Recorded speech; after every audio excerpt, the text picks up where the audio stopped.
قد أفلح المؤمنون. Alhamdulillah kita di sini masih banyak orang-orang waras. Karena kewarasan itu harus tetap dijaga. Supaya apa? Supaya kita tidak terkena imbas daripada apa yang mereka lakukan. 1, 2, 3, ayo gantung mic. Assalamualaikum warahmatullahi wabarakatuh. Waalaikumsalam warahmatullahi wabarakatuh. Aduh, lagi rame nih ya. Rame lagi masa LGBT. Padahal ini kasus sebenarnya udah lama gitu kan. Dari zaman Nabi Lut. Zaman Nabi Lut doang, sebelum Nabi Lut belum pernah ada kasus kayak begini. Adanya dari zaman Nabi Lut sampai hari ini tuh masih ada tuh. Yang sebenarnya kemarin rame itu gara-gara mereka ada dikasih panggung sama Om Deddy Corbuzier. Kalau Om Deddy nggak ngasih panggung, gini kan Om Deddy bilang supaya orang-orang tahu. Bener kata Kang Laundry kemarin. Kan Kang Laundry bilang tuh. Karena mereka dikasih panggung. Kalau misalnya mau ngasih tahu orang bahwa mereka ada di tengah-tengah kita, mereka hidup di tengah-tengah kita udah paham Om. LGBT itu laki-laki doyan laki-laki, ya kan, homo. Terus lesbian, cewek doyan cewek. Terus biseksual, laki-laki doyan cewek dan perempuan. Transgender, orang yang mengganti kelamin. Crossdresser, mereka yang berpakaian gak layaknya, harusnya fitrahnya mereka gitu. Laki-laki pakai pakaian perempuan. Kita paham itu. Gak perlu dikasih panggung. Sebuah kemaksiatan itu gak usah dikasih support. Secara gak langsung Om ini sudah mensupport gitu. Padahal ini sudah dibahas sama Kang Laundry kemarin untuk Om Deddy. Tapi nggak apa-apa, sedikit buat bridgingnya di depan. Saya bilang, ini saya pernah lakuin dulu. Maksudnya bukan saya jadi pelaku LGBT, bukan. Kita pernah concern dulu buat kantor LGBT itu bareng ibu-ibu di AILA Indonesia. Nah, Aliansi Cinta Keluarga Indonesia. Ini ibu-ibu tangguh, top. Ya. Mereka udah berumur, tapi semangatnya kayak anak muda. Gue pernah bikin acara, suara gas keluar tuh dari dubur.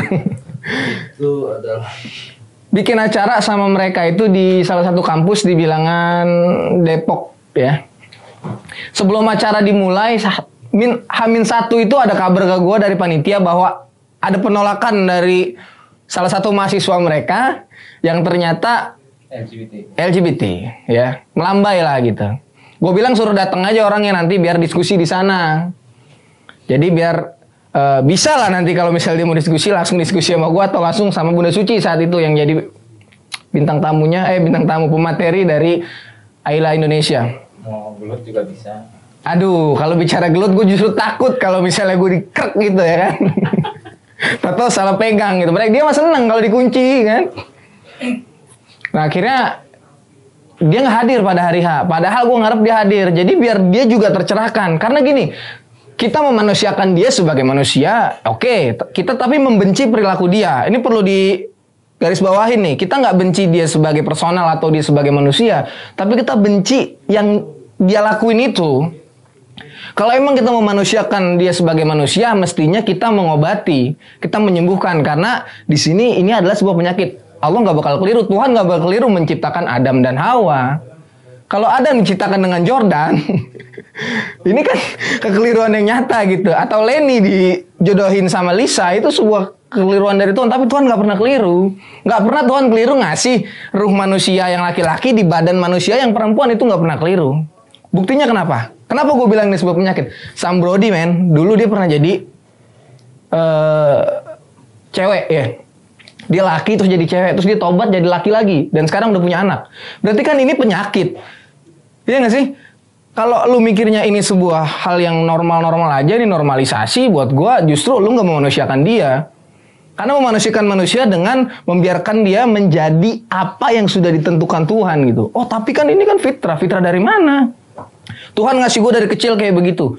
Kayak begitu berarti kan bisa dirubah. Sebenarnya bisa dirubah.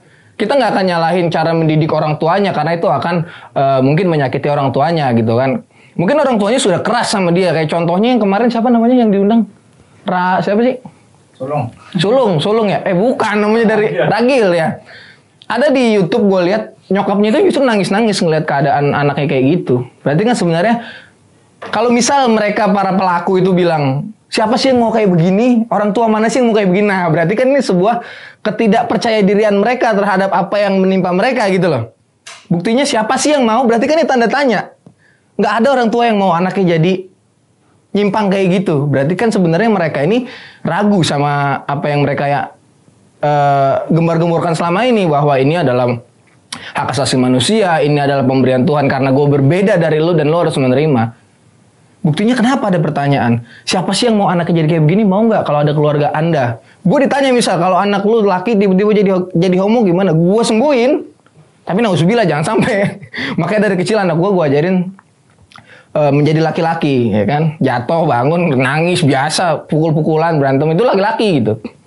Nggak gue biarin dia nonton TikTok, gue suruh ganti, gue uninstall. Bukan apa-apa, itu jogetan semua isinya. Lu bayangin laki-laki tiba-tiba yang begitu tuh, yang mantatnya begitu-begitu kan aneh menurut gue. Gimana sih gitu-gitu? Itu kan aneh gitu, ngelihat laki-laki kok jadi lenggak-lenggok. Beda sama misalnya dia b-boy, beda. Power move yang dimainin freestyle, beda dong. Tapi kan ini kan joget yang mestinya nggak dilakuin sama laki-laki. Aneh jadinya kan. Tuh ya, tuh kayak gitu tuh, gitu. Itu kan aneh, makanya dari kecil aku uninstall TikTok. Kan dia b-boy. Beda b-boy, power move gua kasih di Instagram ada. Gitu, Set. No. Enggak. Beda. Power move sama goyang-goyangan kayak gitu beda. Ya kan di bule, kalau di sono bawa dari sini gue joget gaya begitu ke bawa ke bule, wih keren juga. Enggak beda, intinya beda. Gue makanya gue suruh ganti jangan gitu-gitu. Mendingan gue tontonin dia dari kecil tuh kayak taekwondo, UFC kan. Jadi ngeliat, di laki-laki tuh begini, ajarin tuh yang namanya kuncian-kuncian. Jangan kuncian-kuncian tuh terus ngegrepe, bahaya juga tuh. Nah, akhirnya gue bilang, kalau masalah ini serius, kenapa? Karena Allah udah ngingetin nih, dari zaman-zaman Nabi sebelum Nabi Lut tuh belum ada. Belum pernah ada tuh musibah kayak begitu gitu. Laki-laki demen sama laki-laki. Padahal Nabi Lut udah ngasih anak perempuannya kan. Nikahin aja anak perempuan saya nih, cantik-cantik. Ya ilah. Kalau bahasa sekarang nih ya, boleh gue pinjem nih ya. Mungkin orang-orang zaman kaum Nabi Lut tuh ngomong, ya elah Lut, lu kagak open minded banget sih. Ini tuh udah zaman lo, bukan zaman yang kemarin. Lo harus maju dong. Open minded dibuka dong, biar terbuka pikirannya. Mungkin bahasa open minded dulu udah dipakai gitu. Open minded berarti sekarang gue artikan open minded adalah orang yang mau menerima semua apa yang orang lakukan meskipun itu salah. Kok lu jadi nyalahin, Pet? Loh, menurut gua laki-laki suka laki-laki salah dong. Menurut gua salah, perempuan suka perempuan salah. Kenapa? Lu udah mematikan pertumbuhan manusia. Ekosistem manusia itu yang harusnya laki-laki ketemu perempuan menjadi sel telur, sperma ketemu sel telur dan akhirnya hamil dan membuahkan anak. Laki-laki ketemu laki-laki gimana jadi anaknya? Sperma ketemu tinja. Sekarang sperma ketemunya sel telur. Oh bisa dong, orang homo bisa punya anak. Iya, lu minjem rahim siapa? Minjem rahim perempuan dong buat nyimpen itu anak di dalam perut sampai dia lahir. Lu minjem siapa? Kalau lu bilang pasangan gay itu bisa punya anak, iya. Bisa kalau lu adopsi. Tapi sebelumnya dia dari mana? Masa iya sperma ketemu sperma dijadiin dari bayi tabung bisa? Ya boleh dah. Taruhan nggak boleh lagi dosa ya kan? Kagak bakalan bisa. Perempuan ketemu perempuan mau gimana? Hah? Lah sekarang apa sih belakang baut namanya? Baut ya bener ya? Mur sama baut ya? Baut ketemu baut gimana jadinya? Bang Baut. Bang baut. Mur ketemu mur jadinya berantem. Nggak bisa beneran. Tuhan itu nyiptain nggak pernah keliru dah intinya dah. Oh lu dari sudut pandang Tuhan, lu mau sudut pandang siapa lagi? Lu mau diatur sama siapa lagi? Kalau dikit-dikit, lu mah dikit-dikit Tuhan. Ya susah kalau kita nggak balik lagi ke aturan Tuhan, lu yang ciptain siapa?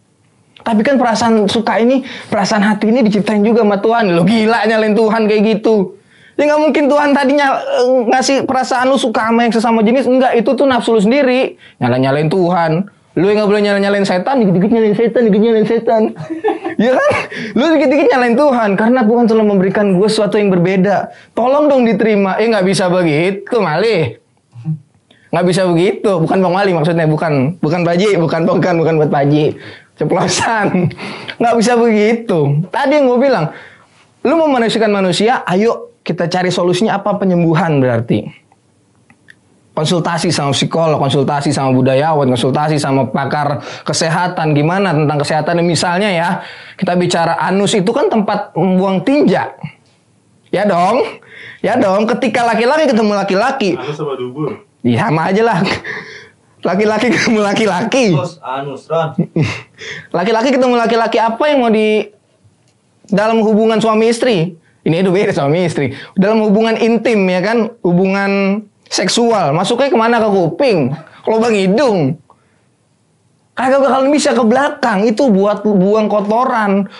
Lu masuk itu kan hak asasi manusia. Iya, nggak ada yang bisa memisahkan kami. Bisa. Kalau lu bilang nggak ada yang bisa memisahkan kami, bisa. Siapa Tuhan kan? Jawaban lu bukan. Itu salah satunya. Tapi ambeien lu. Kalau lu udah ambeien, pasti dia nggak bakalan mau sama lu. Cari dia yang lain. Enggak lah, terusan. Lah boleh coba Bib. Lebih sempit lagi ambil. Sakit men. Lu punya penyakit kayak begitu sakit. Katanya yang udah-udah. Orang dikit aja, kalau dikit kayak temen gue yang ngambilin. Sakit banget gue, gak bisa duduk. Sampai begitu-begitu. Apalagi lagi sakit. Enggak, gue yakin. Kalau lu punya ambeien, cabut tuh laki lu. Lah beneran. Coba pengen tahu. Coba beneran. Lu menyalin gak bisa. Gak ada yang bisa memisahkan kita. Lah bullshit lah. Kalau udah sakit, udah banyak kena penyakit HIV, AIDS. Apalagi penyakit-penyakit gonore. Pada bopak tuh ya kan. Yang punya laki tuh pada bopak depannya. Apa ya lu masih mau? Gak bakalan mau. Gue yakin. Lu sih sensi banget sih, men. Bukan sensi. Gue tuh karena gue mencintai banyak keturunan. Makanya gue edukasi ke temen-temen. Ketika lu pun. Nah soalnya gini. Ada suatu kampus yang dia menopang orang-orang yang punya kelainan ini. Udah amat dah gue bilang kelainan dan penyimpangan ini. Jadi ketika dia lagi dibina sama kakak-kakak seniornya di kampus, ditanya tentang masalah perasaan, apa sih yang kalian rasakan dari ketika cinta mulai tumbuh di hati kalian ya? Ini ada yang masih unyu-unyu nih ngomong, saya dulu suka sama yang beda jenis kak. Ada perasaan syahwat ketika itu. Tapi kok makin kesini saya suka sama yang sama jenis sama saya gitu. Itu gimana kak menurut kakak? Terus apa jawabannya dari senior-senior ini? Oh nggak apa-apa.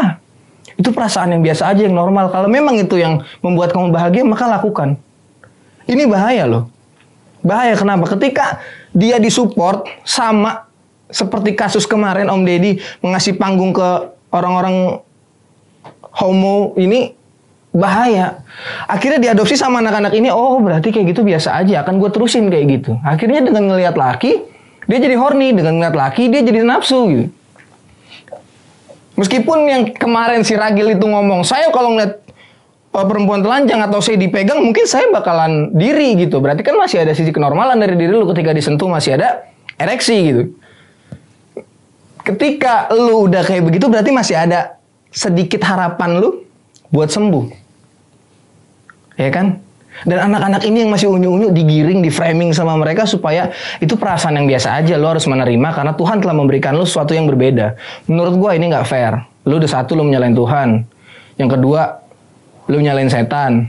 Mereka nyalain setan nggak sih? Apa mereka sohim?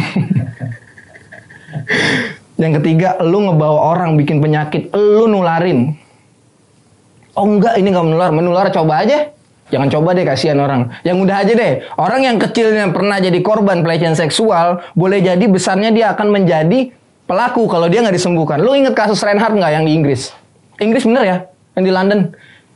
Yang dia orang Indonesia. Yang dia akhirnya kalau dibilang, oh tapi kan itu psycho, hanya oknum. Ya banyak lah kali yang begitu, kita nggak tahu. Rian Jombang buktinya. Amin. Gara-gara laki, gara-gara cowok juga. Si Fulan si itu Dabung ribut sama siapa? Sama Rekti. Kenapa ribut? Ngerebutin cewek. Wah, laki berarti nih. Biar kata kelihatan denger yang ngerebutin cewek, tapi masih enak didengernya. Siapa itu? Si Saipul. Sama si Jamil berantem gara-gara ngerebutin cowok. Iyalah. Ngerebutin cowok. Kan dengernya kita mau muntah. Orang yang normal ya. Orang yang normal. Berapa kali kemarin Om Ded itu bahas normal dengan tanda kutip. Berarti Om Ded sendiri mungkin masih ragu kalau mereka berdua yang diundang ini sebagai orang normal. Mungkin nggak normal gitu kan, bahasanya cuman nggak enak aja dia ngomongnya. Yoi, tarik bang. Ya berarti kan di situ ada keraguan gitu. Makanya gue bilang sama kawan-kawan, teman-teman, kalau lu punya saudara, adik atau yang punya kayak kalian kayak gitu, gue punya tempat ya buat lo konsultasi gitu. Konsultasi masalah kelainan ini karena pernah ada yang disembuhkan gitu. Pernah ada, tadi gue bilang Sam Brody salah satu contohnya, meskipun bukan dari tempat yang gue tahu ini. Tapi dia itu insya Allah bisa membimbing atau bisa memberikan informasi terkait bagaimana penanggulangi keluarga kita yang terjangkit LGBT, karena ini sebuah penyakit ya.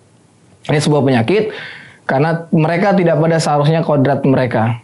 Kemarin ini terakhir yang ini sebelum gue tutup, para netizen Om Ded ini kan bukan orang dari smart people semua, bener kata Kang Laundry kemarin. Berapa kali gue ngomong Kang Laundry? 3 kali apa 4 kali tuh. Karena emang kita gergetan juga nih masalah ini. Dia udah bahas, gue bahas lagi akhirnya. Itu nggak semua. Mereka bilang, oke lah, kita menerima perbedaan. Kita menerima perbedaan Om, tapi kita nggak menerima penyimpangan. Berarti kan masih pada waras nih. Gitu loh. Kalau si Ragil ini mau ngebawa apa yang ada di Jerman ke Indonesia dengan sebuah misi, ya mungkin itu harapan dia supaya dia diterima oleh masyarakat Indonesia sepenuhnya, dari yang beragama maupun non beragama, untuk diterima kelompok mereka. Tapi maaf gitu. Alhamdulillah kita di sini masih banyak orang-orang waras. Karena kewarasan itu harus tetap dijaga. Supaya apa? Supaya kita tidak terkena imbas daripada apa yang mereka lakukan. Barakallahu fikum. Gofet. Assalamualaikum warahmatullahi wabarakatuh. Waalaikumsalam warahmatullahi wabarakatuh.